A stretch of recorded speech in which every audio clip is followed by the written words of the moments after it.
பச்சை பச்சையான காட்டில் பெரிய அருண் யானை வாழ்ந்து கொண்டிருந்தது.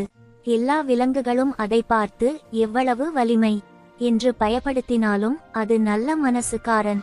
அந்த சேம் காட்டில்தான் பட்ட பாசாங்கு பண்ணும் முத்து குரங்கும் இருந்தான். அவனுக்கு வேடிக்கை செய்யவே பிடிக்கும். ஒரு நாள் யானை மரத்தடியில் நிம்மதியா நின்னு குளிர்காற்றை அனுபவிக்குது. அப்போது குரங்கு என்ன பண்ணுது தெரியுமா?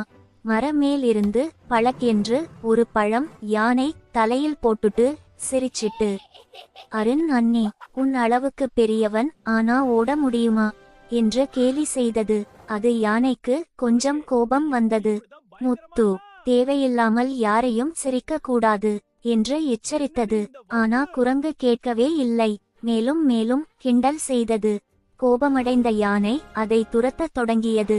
குரங்கு மரத்திலிருந்து மரத்துக்கு துள்ளி ஓட யானை தரையிலிருந்து துடிதுடிப்பாக பின்தொடர்ந்தது. காட்டில் பெரிய சண்டை போல் ஆகிவிட்டது. அப்போ தான் திடீரென பெரிய பள்ளம் ஒன்று முன்னால் இருந்தது. குரங்கு துள்ளி கடந்து போச்சு. ஆனா யானைக்கு முடியல. அது அந்த பள்ளம் அருகே நின்று செருப்பாய் வழுக்கனு விழுந்து விட்டது. அந்த நேரம் தான் குரங்கு பயந்து போயிடுச்சு. ஆச்சரியக்குறி, இது என் தப்பா என்று நினைச்சு உடனே தன் நண்பர்களை கூப்பிட்டது.